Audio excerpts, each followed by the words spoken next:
Hello भाई, fees demand of mount वाकी और एक एपिसोड में आप सबका स्वागत है। तो मैंने इस एपिसोड में 1 से 5 और 6 सबको एक साथ ऐड करके अपलोड किया। इसके पीछे एक रीज़न है। तो अगर तुम देखोगे चैप्टर 1 जिस जगह से शुरू होता है, मतलब एपिसोड 1 जिस इंसिडेंट के साथ स्टार्ट होता है, एपिसोड 6 उसी इंसिडेंट पे जाके ख़त्म होता है। तो मुझे लगा कि एक सर्किल जैसा कुछ बन जाएगा, इसलिए मैंने अपलोड किया। तुम लोग देखो, तुमको मज़ा आएगा। तो मैं ज़रूर बोल। हमें एक मोटा सा बंदा दिखाया जाता है जो अपने कुछ लोगों के साथ बैठ के खाना खा रहा था। अचानक से उनको कुछ आवाज़ सुनाई देता है। वो आवाज़ इतना ज़्यादा तेज था जिससे उनकी पूरी बॉडी कांपने लगता है। वो सब अपने अपने सोट लेके रेडी होते हैं उस अनजान एनिमी से लड़ने के लिए। वो मोटा सा बंदा इन सब का लीडर था। फिर उनको वो बंदा दिखता है जिसकी वजह से वो साउंड क्रिएट हो रहा था। वो बंदा अपनी पूरी बॉडी पे काला कपड़ा लपेट के अपने साथ एक घोड़ा लेके उन्हीं की तरफ आगे बढ़ रहा था। वो उस बंदे का लेफ्ट लेग जमीन पे घिस के वो नॉइस क्रिएट हो रहा था जिसकी वजह से इन सब का डर लग रहा था। पहले तो वो सब डरे हुए थे, पर फिर इस बंदे को देख के उन सबकी हंसी निकल जाती। वो मोटा सा बंदा बोलता है, क्या आप मुझे एक लंगड़ा आदमी रोकेगा? और वो अपनी एक पंच उस काले से ड्रेस के पहने वाले बंदे की तरह मार देता है। लेकिन वो ब्लैक ड्रेस वाला बंदा उसको उस पंच को ड्रॉच करके अपना एक पंच उस बंदे के सीने में मार देता है। और उस पंच लगने के साथ साथ ही वो मोटा सा बंदा कुछ हजारों टुकड़ों में बिखर जाता है। और हमें बताया जाता है कि इस बंदे का नाम है फिस्ट डीमन, और ये इसकी स्टोरी है कैसे एक लंगड़ा आदमी दुनिया का सबसे स्ट्रॉन्गेस्ट मार्शल आर्टिस्ट बना। हमें फिर बैक स्टोरी दिखाया जाता है कि बहुत साल पहले डीमन सेठ ने एक दिन जांगून पे हमला कर देते हैं अपने ताकत को बढ़ाने के लिए। फिर जांगून खुद को बचाने के लिए उन सब की जो मार्शल आर्टिस्ट थे सब एक साथ मिल के डीमन सेठ के अगेंस्ट फाइट स्टार्ट करते हैं। वो फाइट पूरे 3 साल चला था, और उस फाइट में जांगून के सारे मार्शल आर्टिस्ट ने डीमन सेठ का नाम और निशान इस दुनिया से मिटा दिया था। लेकिन ऐसा नहीं है कि इसमें जांगून का कुछ नुकसान नहीं हुआ। जांगून को बहुत ज़्यादा भारी नुकसान झेलना पड़ा था। अब हमें कुछ माउंट हुआ सेक्ट के बंदे दिखाई देते हैं। इनमें से एक बंदे का नाम था जैंगमून हिन, जो इन सबका लीडर था। वो हमें बताता है कि डीमन सेट के फाइट के समय अगर किसी को सबसे ज़्यादा नुकसान हुआ था तो वो था माउंट हुआ सेट।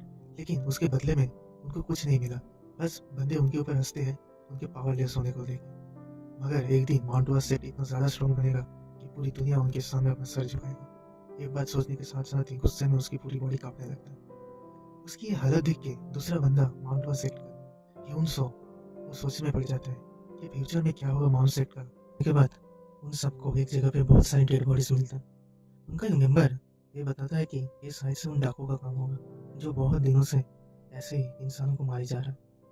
उसी वक्त यूनसो के कानों में कुछ एक आवाज़ सुनाई देती है।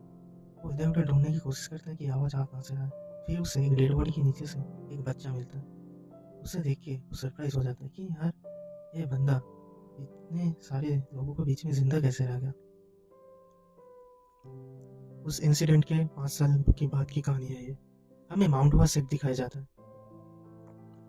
फिर हमें एक बंदा दिखाया जाता है जो एक सीढ़ी से उठने की कोशिश कर रहा है, पर उस बंदे के एक पैर में कुछ प्रॉब्लम्स है। इसी वजह से वो अपने पैर को खींच के चल रहा था। कुछ ही दूर चलने के बाद वो अपने पैर को लेके ज़मीन पे बैठ जाता है। उसको बहुत ज़्यादा दर्द हो रहा था। फिर वो अपने आप से बोलता है कि नहीं, मुझे ये करना है, मुझे इस सीढ़ी को चढ़ना ही है। फिर हमें हिमसो बताता है कि वही लड़का है जिसको उसने आज से 5 साल पहले माउंट हुआ सेट पे ले आया था। इसका नाम है दामो।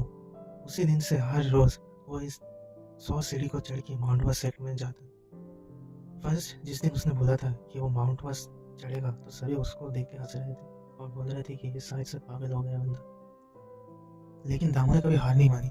वो बहुत बार गिर चुका है इन सीढ़ियों से, पर फिर भी वो अपनी कोशिश जारी रखता है। तो पहाड़ी के ऊपर पहुंच के उससे उधर हिमसो मिलता है। हिमसो से पूछता है, तुम इतनी मेहनत क्यों कर रहे हो? ये सब करने से तुम्हारा पैर नहीं ठीक होने वाला। हिमसो फिर दामू को अपने पास बैठा के उसके पैर मसाज कर देता है और बोलता है कि इतना ज़्यादा रिकलेस मत बनो दामू। दामू बोलता है कि मुझे माफ़ कर देना। हिमसो उसको रोकता है, बोलते तुम्हारी कोई गलती नहीं है, सारी गलती मेरी है। तुम्हें मेरे जैसा एक टीचर मिला जो तुम्हें कुछ नहीं सिखा सकता। एक्चुअली माउंट हुआ की जितनी भी मार्शल आर्ट है उनमें सबसे ज़्यादा ज़रूरी है फुटवर्क, और दामों का पैर ऐसा है कि इस पैर के साथ फुटवर्क करना इम्पॉसिबल है। इसलिए माउंटवा के जितने भी मार्शल आर्ट है वो एक भी दामों के लिए नहीं बना। दामो बोलता है कि मास्टर, मेरा पैर अभी ठीक लग रहा है। हिंसू उसको बोलता है कि इंसान का दिल साफ होना चाहिए। तुम अपना दिल साफ रखो और सब कुछ अपनी डेस्टिनी के ऊपर छोड़ दो। एक दिन तुमको सब कुछ हासिल होगा। पर दामो अपनी मन ही मन सोचता है कि मास्टर, मैं सब कुछ अपनी डेस्टिनी के ऊपर नहीं छोड़ सकता। मुझे जो करना है खुद को करना है। तो हमें माउंटवा सेक्ट के जो डिसाइपल्स हैं वो ट्रेन करते हुए दिखते हैं। तभी उधर दामू आता है। दामू को देख के उनका टीचर पूछता है, तुम यहाँ क्या कर रहे हो? दामू कहता है, मैं योंगबू पैलेस लाइब्रेरी में जा रहा हूँ। टीचर कहता है, तुम ऐसे ही मेहनत करते रहो, एक दिन तुम जरूर सब कुछ हासिल कर पाओगे।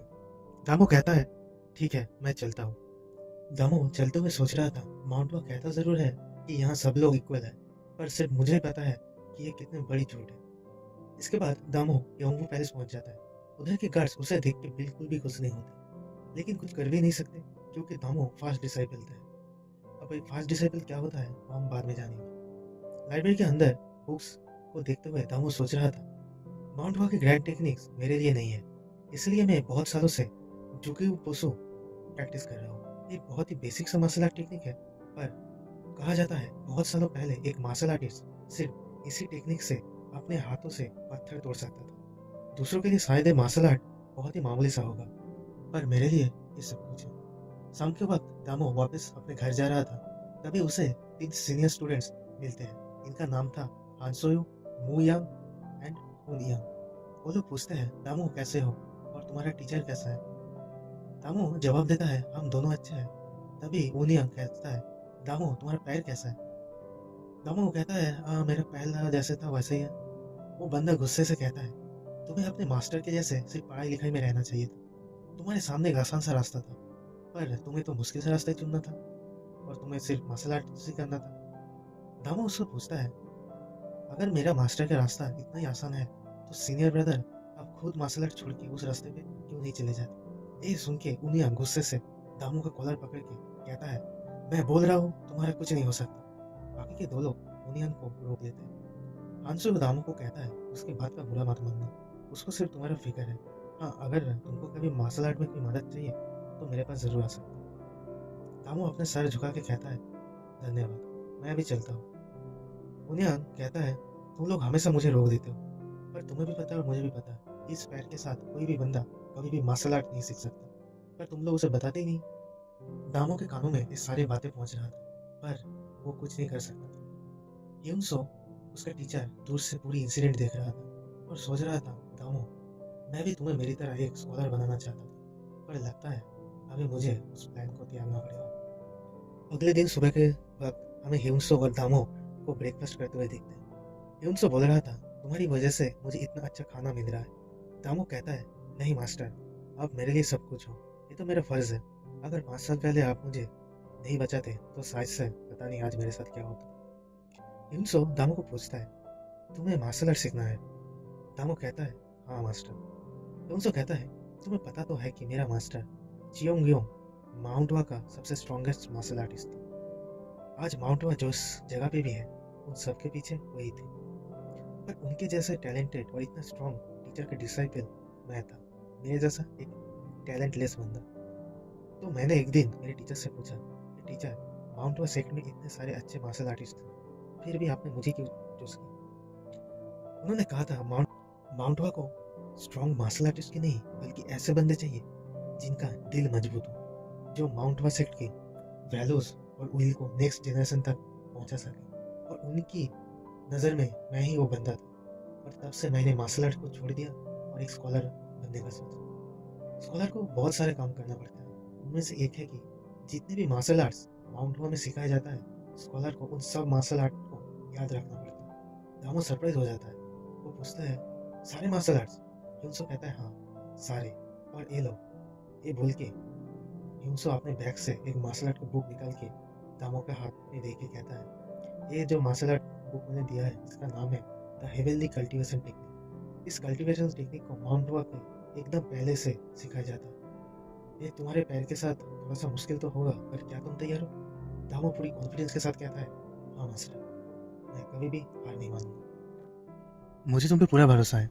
हालांकि तुम्हारा फिजिकल स्ट्रेंथ तो बहुत ज़्यादा है, लेकिन तुम्हारा इनर की बहुत ही कमज़ोर, और ये टेक्निक तुम्हारी अंदरूनी की को मजबूत करने में पूरी मदद करेगा। इस बुक में वो चीज़ है जो माउंट वा में पहले सिखाया जाता था।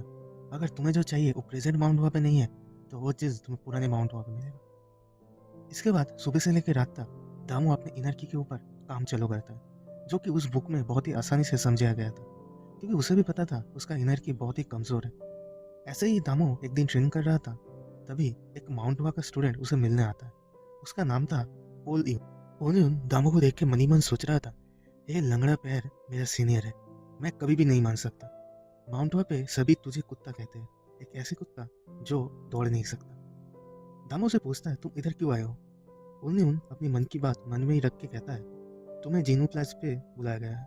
दामो कहता है, इसका मतलब मास्टर ह्यूनम जा रहे हैं? ठीक है चलो। जिंगो पैलेस पे दामो को देख के बाकी के फास्ट स्टूडेंट्स बोलने लगते हैं, तुम यहाँ क्या कर रहे हो, तुम्हारी यहाँ कोई जगह नहीं है, शायद इसे भी मास्टर ह्यूनम के टेक्निक्स चाहिए। उसे देख के कोई भी बिल्कुल खुश नहीं होता। इसके बाद मास्टर ह्यूनम उधर आते हैं और वो सभी स्टूडेंट्स को कहते हैं, आज मैंने तुम सबको इधर इसीलिए बुलाया है क्योंकि मुझे एक स्टूडेंट्स चाहिए जिसे मैं अपना टेक्निक दे सकूं, चाहे वो कोई भी हो, फर्स्ट रेड, सेकेंड रेड या फिर दूसरे क्लैन का कोई भी। मुझे सिर्फ एक टैलेंटेड स्टूडेंट चाहिए। यहाँ पे एक टेस्ट होने वाला है और जो भी वो पास कर पाएगा वही मेरा स्टूडेंट बनेगा। दामो सोच रहा था, कोई भी, इसका मतलब शायद मैं भी बन सकता हूँ। मास्टर ह्यूनम बोले जा रहे थे, तुम सभी स्टूडेंट्स एक दूसरे के साथ फाइट करोगे, उसके बाद मैं अपना डिसीजन लूंगा कि मुझे कौन सा स्टूडेंट चाहिए। मास्टर ह्यूनम के निर्देश मुताबिक टूर्नामेंट की शुरुआत हो जाता है। पहले दो स्टूडेंट्स थे, सुमुयंग जिसका टेक्निक था 7 स्टार ब्लेड आर्ट और उनयंग जिसका टेक्निक था फ्लाम ब्लॉसम फिस्ट आर्ट। सुनियंग का स्पेशलिटी था सोल्ड और उनयंग का था अपना फिस्ट, इसीलिए सुनियंग थोड़ा सा दूर से फाइट कर रहा था और उयंग बार बार कोशिश कर रहा था कि वो उसके पास पहुंच जाए। उनके बीच का फाइट बहुत ही घमासान हो रहा था पर जीत आखिर में उनयंग का ही होता है। नेक्स्ट मैच था माउंटवा के एकमात्र फीमेल मार्शल आर्टिस्ट हानसोयू एंड मुयुएल के बीच। ये मैच हानसोयू बहुत ही आसानी से जीत जाती है और इसके बाद ही था दामो का मैच। मास्टर ह्यूनम दामो को देख के कहते हैं, तुम ऑफिस चले जाओ, तुम तो वही हो ना जिसे हिंसो आज से 5 साल पहले ले आया था। दामो पूछता है, लेकिन क्यों, सिर्फ मेरे पैर की वजह से? मास्टर ह्यूनम कहते हैं, सिर्फ वो रीजन ही काफ़ी है तुम्हें डिस्क्वालीफाई करने के लिए। मेरा मार्शल आर्ट टेक्निक उतना भी आसान नहीं है कि कोई हैंडीकैप उसे सीख पाए। तुम एक स्कॉलर का स्टूडेंट हो और तुम्हें स्कॉलर ही बनना चाहिए। दामो पूछता है, तो क्या अब मुझे मार्शल आर्ट छोड़ने को कह रहे हो? लेकिन मैं ऐसा नहीं करूँगा। मास्टर ह्यूनम कहते हैं, ठीक है ये मैच शुरू करो और सुयांग इसको बताओ कि मार्शल आर्ट असल में होता क्या है। दामो जिसका टेक्निक था जुक्यूफुसु, उसके सामने था सुयांग जिसका टेक्निक था 5 एलिमेंटल फिस्ट आर्ट और जुक्यूफुसु कभी भी 5 एलिमेंटल फिस्ट आर्ट को हरा नहीं सकता। तो ये एक इम्पॉसिबल टास्क था दामो के लिए। दामो चिल्ला कर कहता है, मैं आपको गलत प्रूफ करूंगा मास्टर ह्यूनम। वो अपना एक पंच सुयंग को मारता है, लेकिन सुयंग उस पंच को काउंटर करके कहता है, जो कि वो माउंटवा के सभी स्टूडेंट्स को आता है, पर कभी भी 5 एलिमेंटल फिस्ट को वो हरा नहीं सकता। दामो बहुत मुश्किल से सुयंग के पंच को डिफेंड कर पाता है। अगला होता है साइड किक। दामो वो किक को अपने हाथों से डिफेंड तो कर लेता है, लेकिन उसे ऐसा लगता है जैसे उसका हाथ टूट गया है। इसके बाद का फाइट एक तरफा होता है, दामो सिर्फ डिफेंड कर पा रहा था। अपनी बॉडी के साथ तुम कभी भी एक मार्शल आर्टिस्ट नहीं बन सकते, ये बोल के सुयंग दामो के पेट पे पंच करता है और दामो उड़ के जमीन पे गिरता है। तुम्हें शायद अब मास्टर ह्यूनम की बातें समझ में आ गया होगा, मार्शल आर्ट तुम्हारे लिए नहीं है। दामो कहता है, हार मान लो, मैं यहाँ नहीं रोकने वाला। तुम्हें मुझे स्कॉलर बनने को कहा था, पर मैं दिखाऊंगा कि मैं भी एक मार्शल आर्टिस्ट बन सकता हूँ। चाहे मेरे पैर मुझे कितना भी नीचे खींचे, मैं फिर से उठ के खड़ा होऊंगा। दामो की बातें सुन के सुयंग कहता है, तुम्हें ये बात नहीं बोलना चाहिए था। मैंने सोचा था कि मैं अपना 5 एलिमेंटल फिस्ट टेक्निक का इस्तेमाल ना करूँ, पर अभी मेरे पास कोई और रास्ता नहीं। ये लो मेरा 5 एलिमेंटल फिस्ट टेक्निक। दामो बहुत ही मुश्किल से उन फिस्ट से बच के अपने पैर को थोड़ा सा मुड़ के अपना एक पंच सुयंग को दे मारता है। दामो के पंच का पावर इतना ज़्यादा था कि सुयंग की बॉडी कांपने लगता है, पर इन सब में दामो से एक गलती हो जाता है और वो सुयंग के बहुत ही पास पहुंच जाता है। सुयंग को इसी मौके का इंतजार था और वो एक राउंड टॉस के दामो के मुंह पे जड़ देता है। सुयंग, मैं अभी तुम्हें खत्म कर दूंगा बोल के दामो के फेस पे अपना नी लेके मरने लगता है, लेकिन दामो उन किक्स को रोक रहा था। अभी सुयंग को बहुत ज़्यादा गुस्सा आ गया था। वो अपनी special gold suppressing flame strike दामो के पेट पे मारता है। ये बहुत ही डेडली टेक्निक था जिससे ओपोनेंट्स के मौत तक हो जाता है, पर दामो इसके बाद भी उठने की कोशिश कर रहा था। सुयंग कहता है, तुम 5 elemental fist and gold suppressing flame strike के बाद भी खड़े होने की कोशिश कर रहे हो, तुम रुक जाओ, अभी भी मौका है। पर दामो कहता है, मैं अभी हार नहीं मान सकता। मास्टर ह्यूनम कहते हैं, कंटिन्यू करो इस फाइट को। सुयंग पूछता है, पर इसका हालत तो बहुत ही खराब है। मास्टर ह्यूनम कहता है, अभी भी तुम्हारे ओपोनेंट्स के अंदर फाइटिंग स्पिरिट जिंदा है, तुम्हारे ओपोनेंट्स ने अभी भी हार नहीं माना और तुम्हें मैच खत्म करना चाहते हो। मुझे ऐसे स्टूडेंट्स की कोई ज़रूरत नहीं। ये सुन के सुयंग गुस्से से एक लकड़ी का सोट अपने हाथों पे लेके दामो से कहता है, तुम्हारी वजह से मास्टर मेरे से इंटरेस्ट खो रहे हैं, मैं तुम्हारे शरीर की सारी हड्डियां तोड़ दूंगा। इसके बाद जो होता है उसको वन साइडेड पिटाई कहते हैं, पर दामो फिर भी हार नहीं मान रहा था। मास्टर ह्यूनम कहते हैं, तुम बहुत ही टैलेंटेड हो, लेकिन जो बंदा अपना इनर की नहीं संभल पाता उसके लिए मार्शल आर्ट है ही नहीं। तुम हार मान लो, यही रियलिटी है। दामो कहता है हार मान लो। अगर हार नहीं होता तो मैं कब का हार चुका होता, और अगर मैं यहाँ हार मान लूँ तो मैंने जो इतने दिन मेहनत किया है वो सब झूठ हो जाएगा। मेरे खुद के ऊपर से भरोसा टूट जाएगा। दामो चिल्ला के कहता है मैं हार नहीं मानने वाला। मास्टर ह्यूनुम गुस्से से हुयंग को कहता है अभी भी मैच खत्म नहीं हुआ है। सुयंग पूछता है पर मैं अभी क्या करूं। बाकी के जो उधर फास्टेड डिसाइपल थे जो ये पूरा मैच देख रहा थे वो सब बोलने लगते हैं दामो तो अपना उंगली उठाने की स्ट्रेंथ नहीं है, और मास्टर ह्यूनुम ऐसे बंदे के खिलाफ मार्शल आर्ट यूज करने को कह रहे हैं। हमें शायद ये मैच रोकना चाहिए। सुयंग कहता है अभी हार मान जाओ दामो। दामो फिर भी हार नहीं मानता क्योंकि उसे आज प्रूव करना है, चाहे उसकी बॉडी की सारी हड्डियां टूट जाए लेकिन वो भी एक मार्शल आर्टिस्ट है। सुयंग भी दामो को मारते मारते थक चुका था। वो पूछता है मैं अब क्या करूं। मास्टर ह्यूनुम सोच रहे थे मुझे ये मैच रोकना चाहिए। अगर दामो इससे ज्यादा मार खाए तो फिर मार्शल आर्ट तो छोड़ ही दो, वो नॉर्मल जॉब तक नहीं कर पाएगा। लेकिन उसकी आंखों की आंख और कभी भी हार ना मानने की मेंटेलिटी मुझे भी डर लग रहा है। सभी लोग सोच रहे थे अभी तो हार मान लो दामो, लेकिन दामो फिर उठ के खड़ा होता है, पर थोड़ी देर चलने के बाद गिर जाता है। उसके अंदर की ताकत नहीं था, लेकिन फिर भी कहता है अभी भी सब खत्म नहीं हुआ। सुयंग अपने सोड लेके उसके मुंह पे मारता है और दामो उधर ही बेहोश होकर गिर जाता है, लेकिन आखिर तक उसने हार नहीं मानी। मास्टर ह्यूनुम चिल्ला के कहते हैं इसको स्टेज से हटाओ और कंपटीशन को कंटिन्यू करो। एक स्टूडेंट दामो को उसके घर मतलब ह्यूनसो के पास लेके आता है। दामो को इस हालत में देख के मास्टर ह्यूनसो रोने लगते हैं। पूछते हैं कैसे हुआ ये सब, किसने किया। वो स्टूडेंट कहता है कंपटीशन के दौरान ये सब हुआ। ह्यूनसो कहते हैं कंपटीशन, तुम्हें देख के लग रहा है ये किसी कंपटीशन में लड़ने वाले बंदे की बॉडी है। ये तो देख के ऐसा लग रहा है किसी ने जिंदगी और मौत की लड़ाई लड़ी हो। दामो तुम मुझे छोड़ के नहीं जा सकते, तुम सुनाई दे रहा है ना, तुम अपने मास्टर को छोड़ के नहीं जा सकते, तुम्हें जिंदा रहना है मेरे खातिर।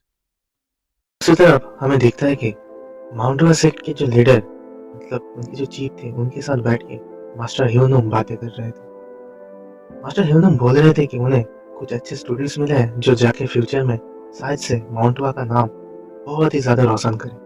उनका चीफ कहता है हमें बस कुछ अच्छे मार्शल आर्ट्स मास्टर की जरूरत है जो हमारे सेक्ट को और भी ज्यादा ताकतवर करे, क्योंकि जो नुकसान हमें हुआ था उस फाइट के दौरान उससे हम आज भी उबर नहीं पाए। हमें कुछ अच्छे गोसू लेवल के मार्शल आर्टिस्ट चाहिए जो हमारे सेक्ट को आगे बढ़ाने में पूरी मदद करे, और मुझे तुम पे पूरा भरोसा ही ह्यूनुम। मास्टर ह्यूनुम कहते हैं जैंगमुनिन तुम टेंशन मत करो, मैं वादा करता हूँ कि तुमने जितना सेक्रीफाइस किया है इस सेक्ट के लिए, इस सेक्ट को खड़ा करने में तुमने जितनी ज्यादा मदद की है मैं भी उतना ही मदद करने की कोशिश करूंगा फ्यूचर जेनरेशन को ट्रेन करके। तुम्हें क्या ऐसा कोई फास्टर स्टूडेंट मिला कि जो तुम्हारी नजर में आए। मास्टर ह्यूनुम को सिर्फ एक ही नाम याद आ रहा था और वो था दामो, पर वो ऐसा कहते नहीं। वो कहते हैं फास्टेड जो भी डिसाइपल है इस माउंटवा में उन सब ने अपने अपने मार्शल आर्ट सीख लिया है, तो मुझे नहीं पता मैं उनको कुछ सिखा पाऊंगा या फिर नहीं। तभी उधर मास्टर ह्यूनसो आते हैं और गुस्से से मास्टर ह्यूनुम से पूछते हैं तुम क्या दामो को मारने की कोशिश कर रहे थे। मास्टर ह्यूनुम कहते हैं नहीं, मैं तो बस उसे समझा रहा था। मास्टर ह्यूनसो कहते हैं समझा रहे थे, तो फिर उसकी पूरी बॉडी की ये बुरी हालत कैसे हुआ। मास्टर ह्यूनुम कहते हैं मैं उसे समझाने की कोशिश कर रहा था कि मार्शल आर्ट उसके लिए नहीं है। एक लंगड़ा कभी भी मार्शल आर्ट नहीं सीख सकता, ये सिर्फ उसको बचाने की मेरी कोशिश थी, क्योंकि माउंटवा का मार्शल आर्ट कोई बच्चों का खेल नहीं कि कोई लंगड़ा भी उसे सीख ले। ये सुन के मास्टर ह्यूनसो गुस्से में कहते हैं ऐसी बातें मैं आपके मुंह से सुन के बहुत ही ज्यादा निराश हुआ। मास्टर ह्यूनुम आप ऐसी बातें कैसे बोल सकते हो जबकि आप खुद माउंटवा के सबसे ग्रेटेस्ट सोल्जर्समैन हो अभी की। मास्टर ह्यूनुम कहते हैं मैं ऐसी बातें क्यों नहीं बोल सकता, मैंने जो भी किया उसको बचाने के लिए किया। मार्शल आर्ट की दुनिया बहुत ही ज्यादा डेंजरस है और उसमें उसके जैसे लंगड़े का कोई भी काम नहीं। ये बातें तो तुम्हें बहुत अच्छी तरीके से पता होना चाहिए। क्यों ह्यूनसो तुम्हें नहीं पता क्या तुम्हारे मास्टर ने तुम्हें मार्शल आर्ट क्यों छोड़ने को कहा था। ये सुन के मास्टर ह्यूनसो शॉक हो जाते हैं। तुम्हारे मास्टर को भी पता था कि मार्शल आर्ट की दुनिया कितना ज्यादा खतरनाक है और इसीलिए उन्होंने तुम्हें मार्शल आर्ट छोड़ने को कहा था। आज अगर तुम्हारे जैसे घटिया स्टूडेंट की जगह हम में से कोई उनका स्टूडेंट बनता तो माउंटवा को शायद इतनी मुश्किल से नहीं जाना पड़ता। मैं बस तुम्हारे स्टूडेंट को ये समझने की कोशिश कर रहा था कि मार्शल आर्ट की दुनिया में उसके जैसे लंगड़े का कोई काम नहीं और मुझे अपने डिसीजन पे कोई भी रिग्रेट नहीं है। मास्टर ह्यूनसो सोच रहे थे तो मास्टर ह्यूनुम अभी भी उसी बात पे पड़े हुए हैं कि मास्टर चिंगवा ने मुझे क्यों चूज किया और उसे नहीं। वो बहुत ही ज्यादा शौक में थे। ह्यूनसो अभी सेक्ट लीडर की तरफ देख के पूछता है क्या आप भी ऐसी बातें मानते हो कि दामू को मार्शल आर्ट छोड़ देना चाहिए, उसे सीखने का कोई हक नहीं है? अभी बताओ, आप खुद माउंट वा के चीफ हो। सेक लीडर मन ही मन सोच रहा था कि मुझे कौन सा साइड लेना चाहिए माउंट वा को आगे बढ़ाने के लिए, और उन्हें पता था कि अभी के लिए मास्टर ह्यूनूम की ज़्यादा ज़रूरत है। तो वो कह देते हैं कि मुझे लगता है तुम्हारे स्टूडेंट को माउंट वा में लाने का जो फैसला हमने लिया था आज से 5 साल पहले, उस बच्चे को, वो हमारी गलती था। मास्टर ह्यूनसो के पास इसके बाद बोलने के लिए कुछ बचे नहीं थे, तो वो रूम छोड़ के बाहर आ जाते और चलते हुए सोचते हैं, तुम लोग देखते रहो कि कैसे दामू तुम सबको गलत प्रूव करता है। तुम लोग कितने भी कोशिश कर लो, दामू मार्शल आर्ट सीखेगा और मैं उसे सिखाऊंगा। दूसरी तरफ दामू की हालत बहुत ही ज़्यादा खराब थी। कम से कम 3 साल लगेंगे दामू को पूरी तरीके से ठीक होने के लिए, और दामू जिस एज में है उस एज में वही 3 साल सबसे ज़्यादा इंपॉर्टेंट होते हैं किसी भी मार्शल आर्टिस्ट के ग्रोथ के लिए, और मास्टर ह्यूनूम उसे इस हालत में पहुंचा के उसकी ग्रोथ को रोकना चाहते हैं। पर मास्टर ह्यूनसो कहते हैं, आप चाहे कुछ भी प्लान कर लो, मैं ऐसा कभी नहीं होने दूंगा। मैं खुद दामू को ग्रेट बनाऊंगा। मास्टर ह्यूनसो अपनी जान को जोखिम में डाल के दामू के लिए रेयर प्लांट पौधा इकट्ठे करने लगते हैं, जिनसे वो दवाई बना सके, जिससे दामू की बॉडी ठीक हो सके। इससे कुछ दिन बाद दामू को होश आ जाता है और वो अपने मास्टर के हाथों को देख के रोने लगता है। आज सिर्फ उसी की वजह से मास्टर को इतना दर्द सहना पड़ रहा है। वो कहता है, थैंक यू मास्टर। मास्टर ह्यूनसो दामू के लिए जो पिल्स बनाए थे वो बहुत ही रेयर पिल्स थे, जो सिर्फ एक स्कॉलर को ही पता होता था। ये पिल्स दामू की इनर की को स्ट्रॉन्ग करने में मदद करेगा। दामू हर रोज सुबह उठ के उन पिल्स को खा रहा था और हेवनली कल्टीवेशन टेक्निक की मदद से धीरे धीरे रिकवर हो रहा था। और ऐसे ही 1 महीने बाद दामू के अंदर चलने फिरने की ताकत आ गया था। मास्टर ह्यूनसो उसे कहते हैं, हमें तुम्हारे लिए कोई नया मार्शल आर्ट ढूंढना पड़ेगा। अभी की जो मार्शल आर्ट माउंट वा में सिखाया जाता है वो तुम्हारे लिए सही नहीं है, पर उससे भी पहले हमें एक ऐसा फुटवर्क क्रिएट करना पड़ेगा जो तुम्हारे पैर के लिए परफेक्ट होगा। तुम्हारे पैर के साथ कोई भी फैंसी फुटवर्क बेकार है। अभी मान लो ये पत्थर एक दीवार है और वो दीवार तुम्हारा एनिमी, जिन्होंने अपनी पूरी जिंदगी मार्शल आर्ट प्रैक्टिस करके अपने स्टाइल्स में परफेक्ट बन चुके हैं, तो हम ऐसे लोगों को कैसे हारेंगे? दामू थोड़ा सा सोच के जवाब देता है, मैं अपने ताकत से उनको तोड़ दूंगा, सिर्फ वही एक रास्ता है। मास्टर ह्यूनसो कहते हैं, गलत। इसका आंसर है स्पीड। अगर तुम्हारा स्पीड बहुत ज़्यादा है तो ताकत की कोई ज़रूरत भी नहीं। हमें एक ऐसा फुटवर्क क्रिएट करना पड़ेगा जिसमें तुम्हारी स्पीड बहुत ही ज़्यादा हो और तुम्हारी बॉडी की सारी ताकत हाथों में आ जाए, और हम इस टेक्निक को हसलिंग टेक्निक के नाम से बुलाएंगे। हसलिंग स्टेप्स में कोई भी फैंसी मूवमेंट्स नहीं होंगे और तुम्हारा पैर को एक पिलर जैसा स्ट्रॉन्ग बनना पड़ेगा। इसके बाद मास्टर ह्यूनसो बहुत बड़े एक पत्थर के ऊपर रेड पेंट से एक सर्कल बना के दामू से कहते हैं, बहुत पहले एक मार्शल आर्ट टेक्निक हुआ करता था जिसका नाम था ह्योल चिवाक। आज से 20 साल पहले ब्लड डीमन ओग्युनपे ने इस मार्शल आर्ट को क्रिएट किया था। कहा जाता है वो इतना ज़्यादा स्ट्रॉन्ग थे कि उनकी एक किक से वो आसमान तक तोड़ सकते थे, पर कुछ रीजन की वजह से वो पूरे मोरियम वर्ल्ड के एनिमी बन गए थे। तो इसके बाद ओग्युनपे को जिंदा पकड़ने के लिए मोरियम वर्ल्ड के 100 से भी ज़्यादा मार्शल आर्ट एक्सपर्ट एक साथ ओग्युनपे पे हमला किया था, लेकिन ओग्युनपे उन सबको हराने के बाद पता नहीं कहाँ गायब हो गया था। सबको लगा था शायद ओग्युनपे दुनिया से बोर हो चुका है या फिर उसको बहुत ज़्यादा चोट लगी थी उस फाइट में। पर सच तो यह है कि माउंट वा के ग्रेटेस्ट स्वॉर्ड मास्टर चिउनवा से हारने के बाद ओग्युनपे ने मोरियम वर्ल्ड छोड़ दिया था, पर वो बहुत ही क्लोज फाइट था। अगर ओग्युनपे उससे पहले 100 मार्शल आर्टिस्ट से नहीं लड़ा होता तो शायद मेरे मास्टर भी उसके सामने टिक नहीं पाते। इतना ज़्यादा पावरफुल ह्योल चियोनाक टेक्निक था। मास्टर चियोना उस बुक को डिस्ट्रॉय करना चाहते थे, लेकिन उसके अंदर के कंटेंट देखने के बाद वो अपने डिसीजन चेंज करने पे मजबूर हो जाते। उन्होंने उस बुक को माउंट वा के स्कॉलर्स को दिया था संभाल के रखने के लिए, ताकि वो किसी दूसरे के हाथ में ना आ जाए, क्योंकि ये बहुत ही खतरनाक टेक्निक था। तो ये था उस टेक्निक का इतिहास। अभी तुम्हें मैं उसी टेक्निक का कुछ चीज़ें सिखाऊंगा। दामू पूछता है, मुझे क्या करना होगा मास्टर? ह्यूनसो कहता है, इस बोल्डर पे जो लाल मार्क्स है तुम्हें उस जगह पे सिर्फ एक स्टेप में पंच करना है। दामू सोच रहा था, पर ये बोल्डर तो 20 फीट की दूरी पे है, इसे एक बार में क्रॉस कर पाना किसी भी मार्शल आर्टिस्ट के लिए इम्पॉसिबल है। मास्टर ह्यूनसो उसे कहता है, तुम अपने लेफ्ट लेग से इस लाइन से सीधा जंप करोगे और तुम इस लाइन से इधर उधर नहीं जा सकते। तुम्हें एकदम सीधा जाना है और उस पत्थर पे पंच करना है एक ही जंप में। मुझे पता है तुम्हारी बॉडी के साथ ये बहुत ही मुश्किल है, पर तुम्हें ये करना ही होगा। चलो शुरू करो। दामू इसके बाद दिन रात सिर्फ यही करता रहता था। उसे 10 फीट जंप करने में 1 महीने से ज़्यादा टाइम लग गया था। हर बार इतने ज़ोर से अपने टूटे हुए पैर पे गिरने के कारण उसे इतना ज़्यादा दर्द हो रहा था जैसे कि वो कोई नरक में हो। ऐसे ही 3 महीने मेहनत के बाद दामू आज फाइनली उस बोल्डर के रेड सर्कल पे हिट कर पाया था। लेकिन दामू सोच रहा था इतना काफ़ी नहीं है, मुझे और भी ज़्यादा स्पीड और ताकत की ज़रूरत है जिससे मैं इस बोल्डर को एक पंच से तोड़ सकूं। दूसरी तरफ द बुक फॉर डिलीवरी नाम का एक ग्रुप अपने घर वापस आ रहा था ट्रेडिंग करने के बाद। इस ग्रुप को ओ सियोनियोन नाम के एक मार्शल आर्टिस्ट ने बनाया था जिसने मुदांग सेक्ट से मार्शल आर्ट सीखा था 30 साल पहले। तो ये सारे लोग बहुत ही ज़्यादा खुश थे क्योंकि ये लोग 11 महीने बाद अपने घर वापस जा रहे थे। तभी अचानक कुछ लोग इन पे हमला कर देते हैं। जिन्होंने इन पे हमला किया था वो लोग खुद को डीमन सेक्ट के लोग कहते हैं और उसी दिन the book for delivery group का नामो निशान इस दुनिया से मिट जाता है। 1 साल बाद फाइनली दामो उस बोल्डर के रेड सर्कल को तोड़ने पे कामयाब हो जाता है। मास्टर हिंगसो से कहते हैं जो मेहनत तुमने पिछले 1 साल में किया है वो बेकार नहीं थी। तुमने बहुत गुस्सा है, मुझे पता है कि तुम दूसरों से ज़्यादा मेहनत करते हो, लेकिन अभी दूसरे जिस लेवल पे है तुम भी उसी लेवल पे ही हो, तो इसको अपने सर चढ़ने मत देना। दामो कहता है मुझे वो पता है मास्टर, पर मेरे लिए इतना ही काफ़ी नहीं है। मैं नहीं चाहता कोई मुझे दूसरी बार हरा सके। दामो की बातें सुन के मास्टर हिंसो सोच रहे थे क्या मैं दामो को एक मॉन्स्टर बना रहा हूँ।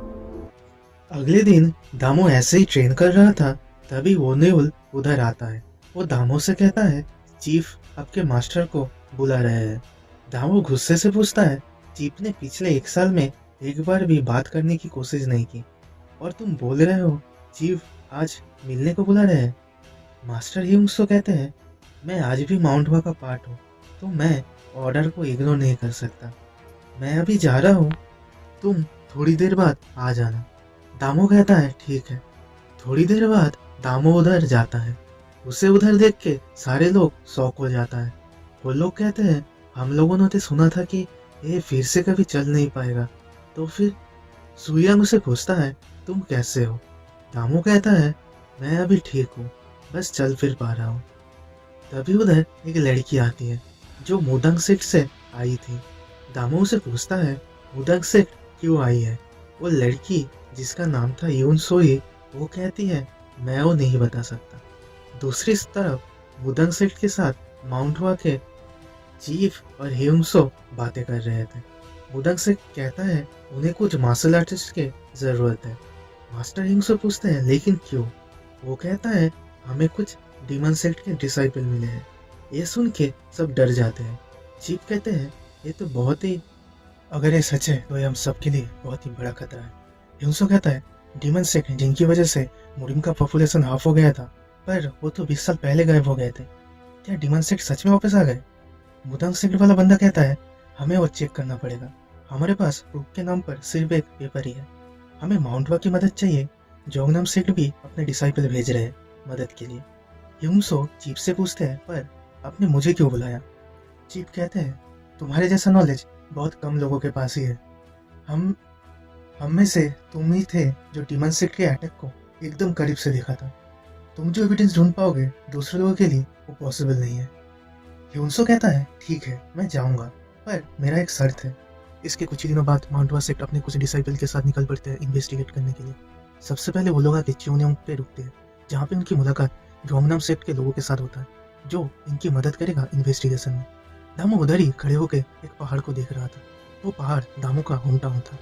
हिंसो दामो से कहते हैं जाओ घूम के आओ, वरना तुम्हें बाद में बहुत ज़्यादा बुरा लगेगा। अभी भी हमारे पास टाइम है। दामो एक हॉर्स लेके निकल जाता है। बहुत साल हो गए थे लेकिन आज भी दामो को एक एक पेड़ याद था। दामो अपने टूटे हुए घर के और गांव को देख के रोने लगता है। दामो कहने लगता है मॉम डैड दामो वापस आ गया, पर मुझे आज भी नहीं पता क्यों आप लोगों को मारना पड़ा और क्यों किसी ने थोड़ी सी भी कोशिश नहीं की उन लोगों को ढूंढने की जिन्होंने 100 से भी ज़्यादा लोगों को मारा था। मम्मी पापा मैं वादा करता हूँ जो भी इस सब के पीछे था मैं अपने हाथों से गला कटूंगा उसका। इसके बाद वो सब फिर से निकल पड़ते हैं अपनी डेस्टिनेशन की ओर। सबसे पहले वो लोग आके रुकते हैं वेरी ट्रेवलर नाम के एक होटल में। इस होटल में सभी मर्चेंट्स जो वेस्टर्न रीजन में ट्रेवल करने जाते थे वो उधर ही रुकते थे। दामू को देख के सभी लोग बोलने लगते हैं, ये लंगड़ा कैसे माउंट हुआ का फास्टेस्ट डिसाइपल बन गया, ये बस हमारा बोझ ना बन जाए। यूनसो और दामू के कानों में ये सारी बातें पहुंच रहा था। यूनसो कहता है, कितनी दुख की बात है, लेकिन लोग आज भी एक दूसरे को उनकी अपीयरेंस से जज कर रहे हैं। दामू कहता है, सॉरी मास्टर, ये सब आपको मेरी वजह से सुनना पड़ा। यूनसो उसे रोक देते हैं, ये तुम्हारी नहीं मेरी गलती है। आज तक मैं तुम्हारे लिए कुछ भी नहीं कर पाया, इसीलिए आज दूसरे सेट के लोग भी तुम्हें बुरा भला सुना रहे हैं। दामू, तुम मेरी एक बात मानोगे? दामू कहता है, आप बोलिए मास्टर। यूनसो कहता है, मैं चाहता हूँ तुम एक काम खत्म होने के बाद माउंट वा को छोड़ दो और दुनिया देखने निकल जाओ। दामू शॉक हो जाता है, आप एक कैसी बातें कर रहे हो? यूनसो कहता है, अगर माउंट वा को तुम्हारी परवाह नहीं है तो तुम्हें भी उनके लिए सोचने की कोई ज़रूरत नहीं। मैं चाहता हूँ तुम बस अपने लिए खुल के जियो। मेरी मौत तो माउंट वा पे ही होना है, पर तुम ऐसा नहीं हो। तुम जाओ, बाहर की दुनिया देखो, एक्सपीरियंस इकट्ठे करो। मैं तुम्हारे लिए माउंट वा पे ही इंतज़ार करूँगा। दामू कुछ बोल नहीं पाता और तभी उनियन उधर आके कहता है, हमें लड़ाई के लिए निकलना होगा, हमें डिमन सेट के बेस के बारे में पता चल गया है। यूनसो दामू को भी अपने साथ ले लेते हैं। उसके बाद वो सब निकल पड़ते हैं डिमन सेट के बेस की ओर। डिमन सेट के बेस के पास पहुंचने के बाद उन्हें कोई नहीं मिलता। वो लोग सोच ही रहे थे क्या करना चाहिए, तभी उन पे कोई हमला कर देता है। उन्हें समझ आ जाता है कि ये एक ट्रैप है, फिर उन्हें वो हमला करे दिखते हैं। यही थे डिमन सेट वाले बंदे। इसके बाद उन सब के बीच घमासान फाइट की शुरुआत होती है। सभी लोग एक दूसरे को काटने के लिए मरे जा रहे थे। माउंटवा, जोंगनम, मुदन सेट सभी के मार्शल आर्टिस्ट अपनी जान लगा के फाइट कर रहे थे। मास्टर ह्यूंसो एंड दामो डिसाइपल के साथ साइड में ही खड़े हुए थे, क्योंकि चीफ के ऑर्डर थे ह्यूंसो को प्रोटेक्ट करना है और सेकेंडरी डिसाइपल वही कर रहे थे। पर तभी एक अजीब देखने वाला बंदा अपनी पूरी बॉडी पे कपड़े लपेट कर उनके सामने आके खड़ा होता है। सारे सेकेंडरी डिसाइपल अपने अपने सोट लेके तैयार होते हैं उस बंदे से लड़ने के लिए, पर उस बंदे के सामने कोई भी डिसाइपल कुछ कर भी नहीं पा रहा था। वो समझ जाते हैं कि ये एक एलिट था। सभी सेकेंडरी डिसाइपल सोचने लगते हैं शायद ये उनकी जिंदगी की आखिरी दिन है, लेकिन तभी दामू कहीं से दौड़ के आके उस बंदे को एक पंच करता है। सभी सेकेंडरी डिसाइपल आश्चर्यचकित हो जाते हैं, दामू इतना पावरफुल टेक्निक कैसे यूज कर रहा है। वो बंदा कहता है, तुम में इतनी हिम्मत, और हमें पता चलता है कि वो एक लड़की है। वो लड़की दामू पे हमला करती है। ह्यूंसो चिल्ला के बोलते हैं, ध्यान से, वो डिमन सेट का बर्निंग फीस्ट ऑफ डास्क टेक्निक है। दामू बहुत मुश्किल से उस टेक्निक को डिफेंड कर पाता है। ह्यूंसो कहते हैं, 20 साल हो गए लेकिन मैं आज भी नहीं भूला। ये वही टेक्निक है जिससे अनगिनत माउंटवा सेट के मार्शल आर्टिस्ट की मौत हुआ था। ये सुन के सभी डर जाते हैं, पर दामू अभी भी उससे बराबरी में फाइट कर रहा था। सभी लोग सोच रहे थे माउंटवा के सबसे मामूली technique bamboo leaf fist technique से इतना खतरनाक टेक्निक को दामू डिफेंड भी कैसे कर रहा है, वो भी अपने उस पैर के साथ जिस पैर की वजह से सभी उसे इतना नफरत करते थे। और आज वही बंदा हम सबको बचा रहा है। सारे सेकेंडरी डिसाइपल एक साथ चिल्ला के कहते हैं, हम भी आपके साथ फाइट करेंगे भैया। दामू कहता है, नहीं, ये तुम्हारा ओपोनेंट नहीं है। मैं माउंटवा के फास्ट डिसाइपल कहता हूँ, तुम मास्टर को लेके इधर से निकल जाओ और ये मेरा ऑर्डर है। पर ह्यूंसो उस जगह से जाने के लिए नहीं मानता। वो कहता है, मैं तुम्हें अकेले इस जगह पे छोड़ के नहीं जाऊंगा। पर सेकेंडरी डिसाइपल उन्हें अपने साथ लेके उधर से चले जाते हैं। ह्यूंसो कहता है, मैं अभी तो जा रहा हूँ, लेकिन मैं तुम्हारे वापस आने का इंतजार करूंगा। और लड़की पूछती है, क्या तुम माउंटवा से हो? दामू कहता है, हाँ, और तुम डिमन सेट? और लड़की कहती है, लोग चाहे हमें डिमन सेट के नाम से बुलाए, पर हम लोग खुद को गॉड सेट बुलाते हैं। दामू पूछता है, पर ये जगह कैसी है? और लड़की कहती है, ये जगह स्काई लॉक्ड हेल है। ये हमारा बेस भी है और उसके साथ प्रिजन भी, जिसमें हम हमारे कुछ लोगों को रखते हैं। वैसे तुम्हारा नाम क्या है? दामू पूछता है, लेकिन क्यों? वो लड़की कहती है, क्योंकि तुम ही पहले बंदे होगे जिसे मैं मारूंगी। दामू कहता है, दामू, मेरा नाम दामू है। इसके बाद वो लोग अपने अपने स्पेशल टेक्निक से एक दूसरे को हमला करते हैं। उसमें दामू को बहुत ज़्यादा इंजरी हो जाता है, लेकिन दामू फिर से उठ कर खड़ा होता है उस लड़की से लड़ने के लिए, और तभी पूरी जगह कांपने लगती है। वो लड़की कहती है, अभी असली खेल शुरू हुआ है, और वो सारे डिमन सेट वाले बंदे सुसाइड बॉम्बिंग करने लगते हैं, जिससे वो सब उस पहाड़ के नीचे दब के मर जाए। सभी लोग ये देख के उस जगह से निकलने की कोशिश कर रहे थे, सिर्फ दामू को छोड़ के। दामू की बॉडी में हिलने की ताकत तक नहीं थी। सारे माउंट हुआ के, मुदंग सेट के, जोंगनाम सेट के डिसाइपल और उनके टीचर कोई भी थोड़ी सी भी कोशिश नहीं करते दामो को बचाने की। सभी अपनी जान बचाने के लिए भाग रहे थे। उनकी नज़र में दामो से ज़्यादा इम्पोर्टेंट बाकियों की ज़िंदगी थी। दामो ये सब देख के सोच रहा था, आखिर में मैं फिर से अकेले हो जाऊंगा पूरी तरह मास्टर। दामो को समझ में नहीं आ रहा था कि वो कितनी देर तक बेहोश था। चारों तरफ अंधेरा थे और उसकी पूरी बॉडी बहुत ही ज्यादा दर्द कर रहा था। तभी उसे अपने ऊपर कुछ ग्लो करते हुए दिखते हैं। ये नाइट ग्लो जेम थे। ये बहुत ही महंगे होते हैं, लेकिन दामो को ये चीजें नेचुरल नहीं लगती। क्या किसी ने इसे इधर कल्टीवेट किया है? और तभी उसे याद आता है उस लड़की ने कहा था कि ये जगह डीमन स्टेट के बेस और प्रिजन दोनों है। दामो उठ के खड़ा होता है।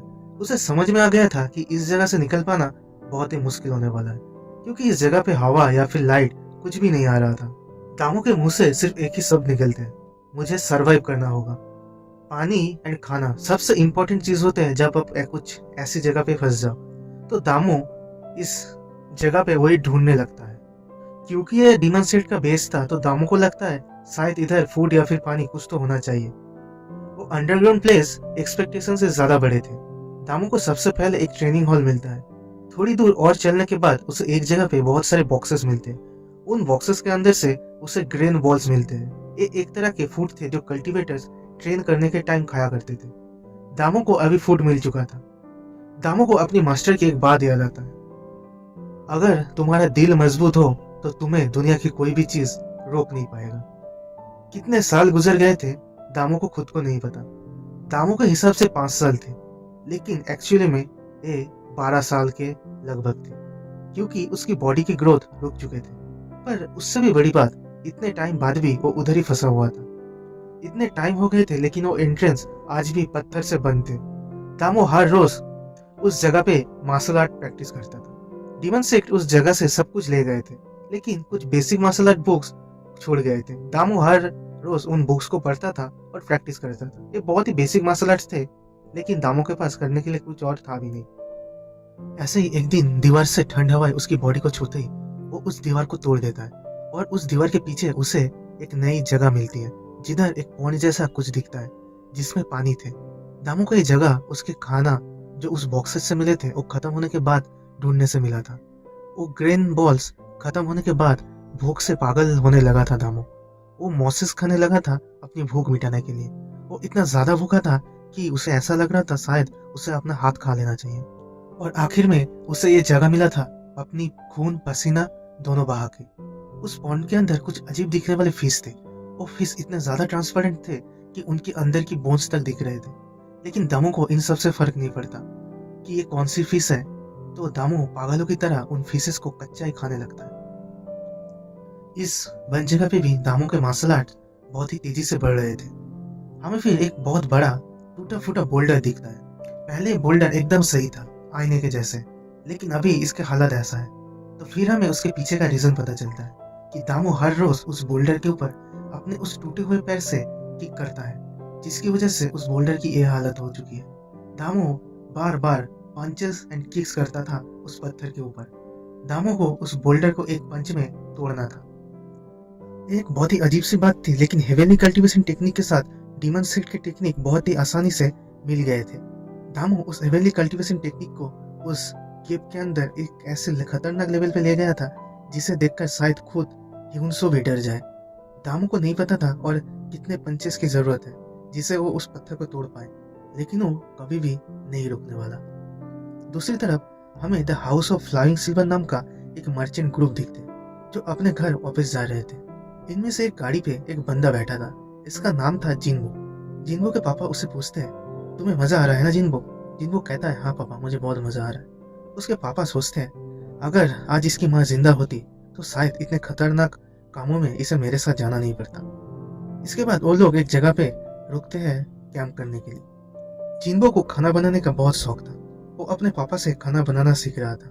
उसके पापा उससे कहते हैं, एक काम खत्म होने के बाद मैं खुद एक फूड शॉप ओपन करूंगा। ये सुनते ही जिन्नो बहुत ही ज्यादा खुश हो जाता है। उसके पापा कहते हैं, लेकिन उससे पहले मैं दुनिया का बेस्ट शेफ से मिलने जाऊंगा। उससे खाना बनाना सीखने के बाद मैं तुझे भी और भी अच्छा खाना बनाना सिखाऊंगा। जिन्नो बहुत ही ज्यादा खुश था। तो अगले दिन वो लोग फिर से अपनी जर्नी कंटिन्यू करते हैं, लेकिन अचानक उन सबकी बॉडीज कांपने लगता है, जैसे कि कोई भूकंप आया हो। उन्हें थोड़ी दूर हिल वैली में कुछ हलचल दिखते हैं, तो उनके कुछ गार्ड्स कहते हैं हम जरा चेक करके आते हैं। उधर पहुंचने के बाद उन्हें दिखता है किसी ने पूरे हिल वैली को तोड़ दिया था और उन्हें उसी टूटे हुए पहाड़ के अंदर एक बंदा खड़ा हुआ दिखता है। ये बंदा और कोई नहीं, अपना दामो ही था। उसकी उन आंखों को देख के एक गार्ड्स डर जाते हैं। दामो पूछता है कौन हो तुम लोग? वो लोग दामो की उन आंखों की तरफ देख नहीं पा रहे थे। वो बोलते हैं हम लोग हाउस ऑफ फ्लावर सिल्वर से आए हैं, हम वेस्टर्न रीजन में जा रहे हैं। दामो पूछता है तो तुम लोग वेस्ट जा रहे हो?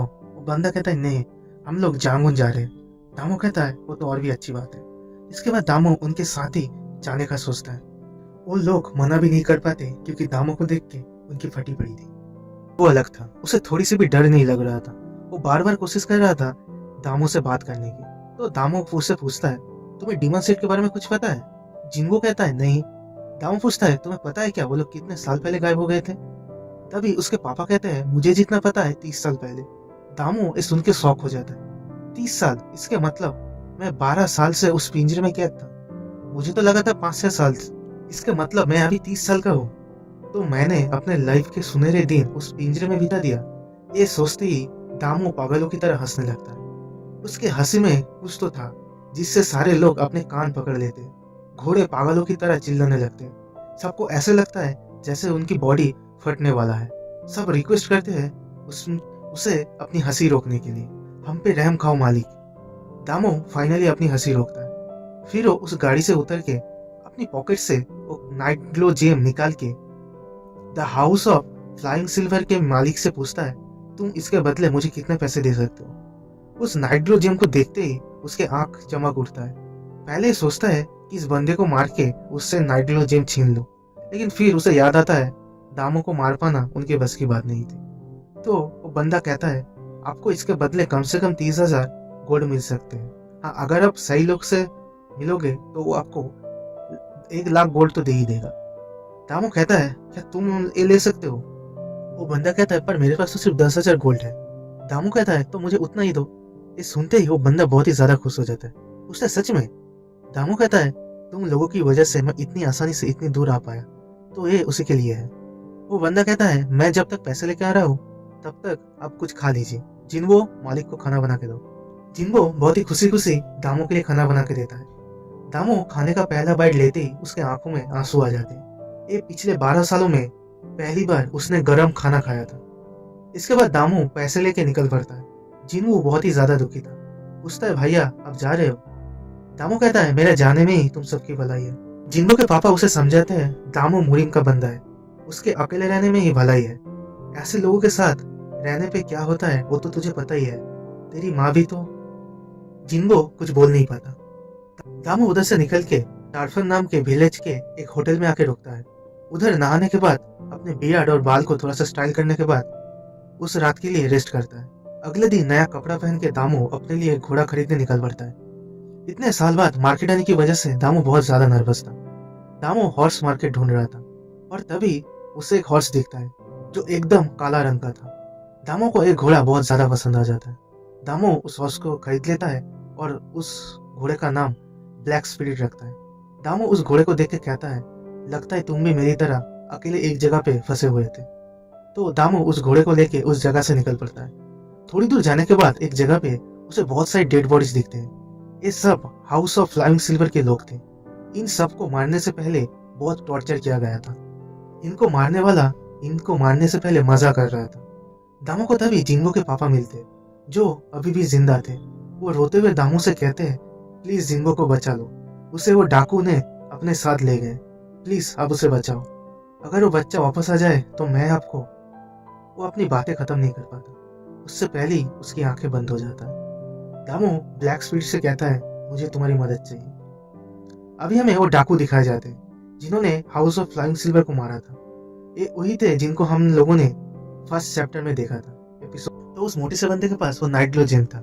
वो उसे अपने हाथों में लेके बहुत ही ज्यादा खुश हो रहा था कि उसे बहुत ज्यादा पैसे मिलेंगे। इन लोगों ने जिन्वो को बाकी कुछ लोगों के साथ एक पिंजरे में बंद करके रखे थे। जिन्वो रो रहा था। वो मोटा सा बंदा कहता है इनमें से 2 बंदे को बाहर निकालो, कुछ मजे करेंगे।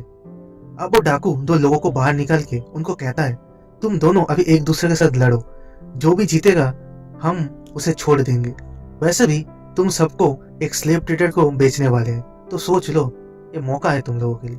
ये सुनते ही वो दोनों लड़ने लगते हैं। इसके बाद उनकी नजर जिन्बो की तरफ जाता है। वो जिन्बो को पकड़ के उसे एक पड़े हुए बंदे को अपने हाथों से मारने को कहते हैं। जिन्बो रोने लगता है, मैं कैसे किसी को मार सकता हूँ। वो मोटा बंदा बोलता है, तो फिर मुझे तुम्हें मारना पड़ेगा। वो जिन्बो के हाथ पकड़ के उसे पड़े हुए बंदे को मारने जाता है और जिन्बो अपनी पूरी जान लगा के अपने हाथों को रोकने की कोशिश कर रहा था। और तभी एक आवाज उनके कानों में पहुंचता है।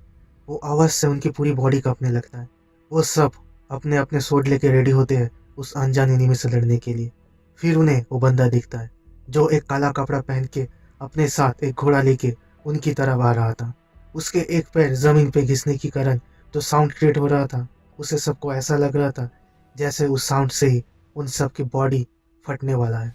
वो मोटा सा बंदा बहुत ही ज्यादा डरा हुआ था दामो को देख के। उसने अपनी जिंदगी में ऐसा बंदा नहीं देखा जिसके सिर्फ चलने से इतना खौफ फैले। दामो को देख के सब डाकू एक जगह पे खड़े होकर कांप रहे थे। किसी में हिलने की हिम्मत नहीं हो रही थी।